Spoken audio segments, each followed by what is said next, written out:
Hey there, Motorheads. It's time for part 4 on the Cutlass, and we're going to lead things off with some awesome cooling system upgrades today.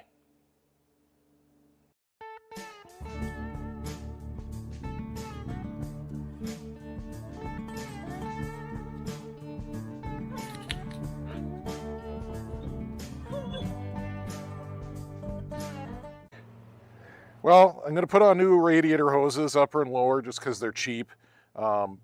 I don't know, I don't see any reason not to since I'm changing the radiator. And then the radiator is this big Mama Jamma 4-core Champion. She's pretty huge.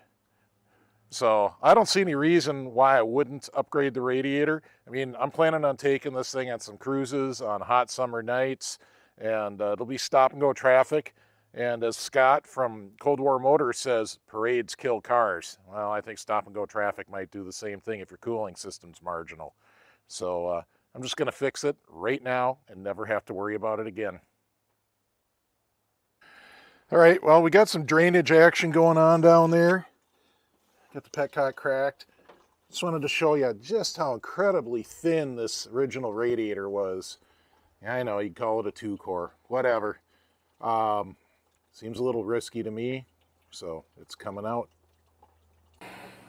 Well, I decided that since I'm doing the upper and lower radiator hoses, I should probably do the heater hose too. Luckily, I keep a box of 3/4 and 5/8 around, you know, just for reasons like this. Don't you use that much heater hose? I don't know, I do. So the only hose I'm not replacing is this crossover hose, which looks really recent. I suspect it was done when they did the intake manifold. So we're gonna let that one lie. But otherwise, I think we're on the upside. Time to start putting it back together. All right, well, I want to point something out about the big giant 4-row aluminum radiator. The corners of the tanks here, they're square, okay? In the originals, they were rounded. So that means it doesn't go into the mounts very well. So I actually had to come down here and spread these mounts open on both sides, and I'll have to spread the top as well. But I think that's a small price to pay for the added cooling capacity. I've run into a pretty major issue here. The old lower radiator inlet was 1 3/4, and the new one's 1.5 inches. This is supposed to be the right radiator for this car, but there's no way you're going to tighten down an 1 3/4 hose to 1.5 inches without it leaking. There's just too much excess material. So let's go to the lathe.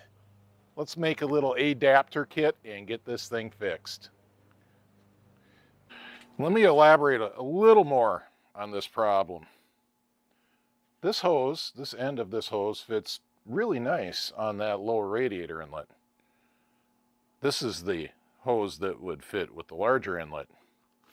And with no effort at all, one goes into the other. Now, you may be asking, Nutter, why don't you just put one on and put the other over it? It's gonna pop off. You can't do that. You can't do that. You'll never get this hose tightened down. There'll be a gap somewhere. It'll blow off. Bad things will happen. So what I'm hoping I can find is some 2-inch aluminum stock, and I'll make a little 1 3/4 to 1.5 inch hose barb. I've made them before for other car projects. It's pretty quick. It's pretty easy. I just got to find the stock. Worst case, I know I can make one out of steel. I know I have that stock on hand. So I'll bring you back when I've dug around through my bits and pieces of steel and aluminum. All right, that was a successful dig through the drop bin. Got this piece of aluminum, 2-inch in diameter, 1.9 something. I don't know how long it is. It's way longer than I need. It's about 5 inches long. So I'm gonna put this in the lathe and whittle out like a giant hose barb adapter out of it. All right, first thing I'm gonna do is square off this end. I'm gonna take a file, take the burr off the corner, and we'll see if we can get a hose over it. And then we'll just start whittling it down until we can get a hose over it.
All right, does it fit?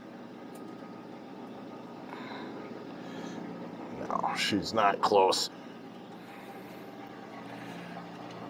So I measured out on the old radiator. This has got to go down to about 1.8. It's about 2.0. I'll take her, clear back near the chuck. So I'm just going to touch in and machine it.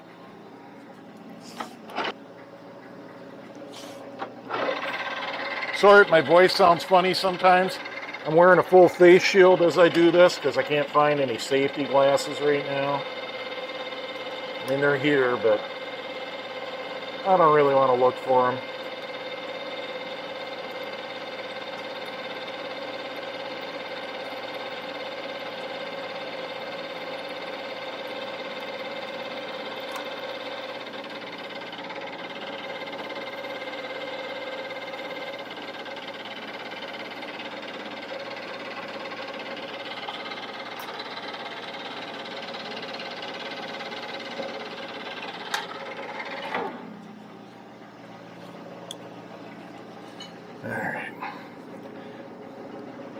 All right, hose goes on. So, good enough. All right, cut the hose off square. Still fits right over that. Perfect. So the next thing to do is to make the so-called barb. So I'm going to put a little bit of a chamfer on the outside.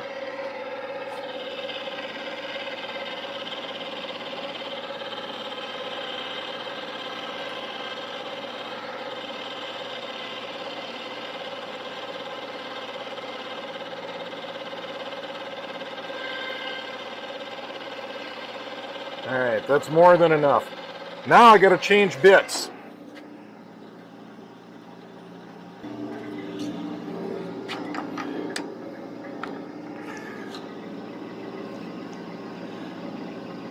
Okay, so the first bit I was using was called the CNMG.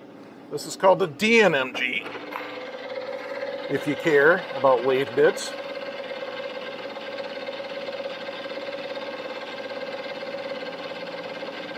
All right, there I'm touching.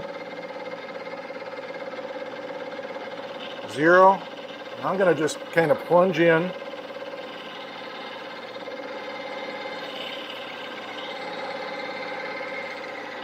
Thou deep. I'm just going to hand feed this. This bit's a little more delicate. I want to feel it.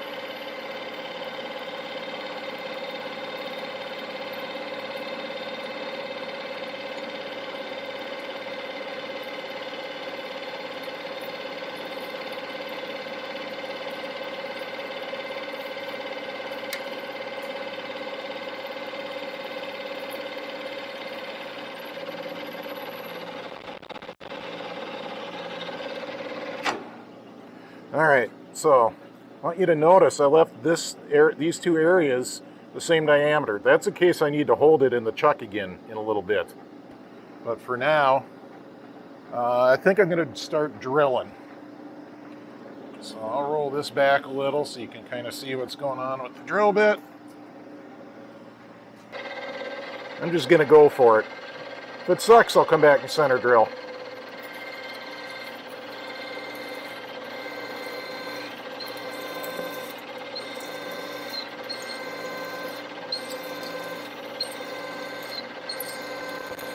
Yeah, center drilling and step drilling would have been a complete waste of time on this.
All right, 1 inch isn't going to be the final size. My camera's giving me the battery going dead warning, so guess we're going to stop right here on and I'll just finish this up offline. Show it to you when it's done.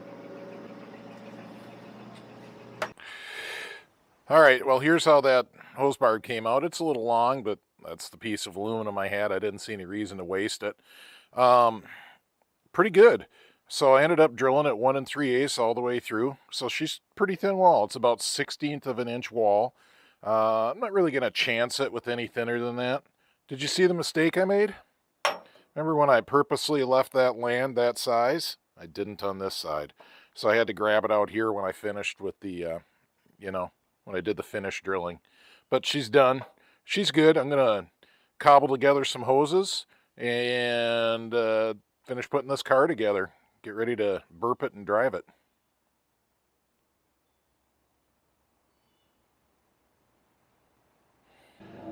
All right, hopefully this is a good shot, but this is where the hose is in the car, and I like it. So everything's snug, everything's right.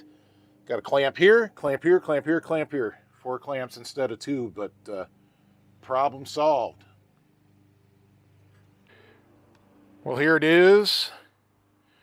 All the hose clamps are tight. The tranny cooler is hooked up. That bottom hose looks pretty good. Top hose fits good. All that's left is to put the top plate on it, rig up an overflow bottle, and I don't know, burp it, I guess. Fill it and burp it. So, almost done. Okay, so we're out here giving her the old burp.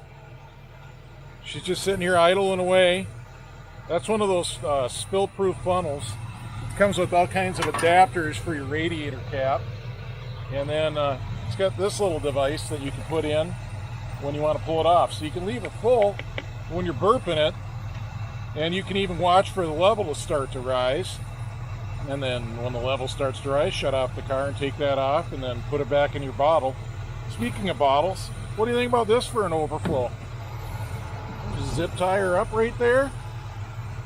Looks like an overflow bottle to me, at least for a while. Almost forgot to mention, don't forget to put your heater on high when you're burping it. I like to use the defroster, then I can just stick my hand up here and make sure there's heat coming out. Not a lot yet, but the car hasn't been running for real long either. All right, I got her all buttoned up for real this time. Did a hose clamp check, and yeah, I missed one altogether. The lower radiator hose at the water pump wasn't even in the right spot. So I got that fixed. All the rest are on and tight. Everything's good. Little precaution. Zip tie action there to keep that hose away from that mechanical fan. I pressed down on the hose just a little bit by accident, and I heard it go ting, ting, ting. So that tells me I need to do that. Here is my temporary, maybe permanent, maybe temporary overflow bottle. Got plenty of capacity there. That ought to be good. Everything else is looking good. No leaks, no problems. So thanks for watching. Don't forget to subscribe. Hit that thumbs up button. Leave me some comments. Let me know what you think about the car, and if you like that I'm, sort of resurrecting it rather than restoring it, although it kind of is going to get restored eventually. And thanks for watching.